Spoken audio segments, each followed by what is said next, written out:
Në kuadër të festave të nëntorit, qyteti Ersekës u gjallërua nga aktivitete të shumta kulturore dhe patriotike të zhvilluara me pjesëmarrjen e shkollave dhe institucioneve vendore. Nxënësit e shkollës 9 vjeçare Papa Kristo Negovani, në bashkëpunim me Qendrën Kulturore Ersek, sollën një koncert të larmishëm me këngë dhe recitime, kushtuar historisë dhe figurave të kombit, të veshur me ngjyra të kuqezi dhe me flamuj në duar. Fëmijët përcollën emocion dhe solemnitet, duke i dhënë aktivitetit një atmosferë festive e mbarkombëtare.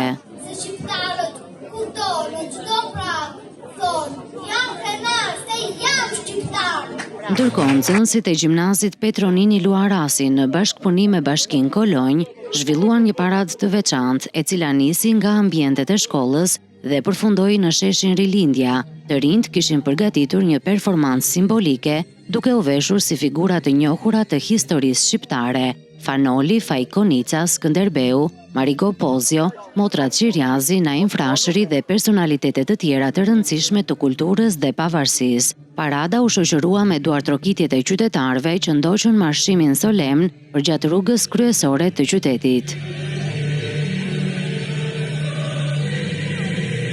Këto aktivitete sollën në qendër të vëmendjes vlerat patriotike dhe respektin për historinë, duke e kthyer Ersekën në një vatër të gjallë festimesh për ditët më të rëndësishme të kombit.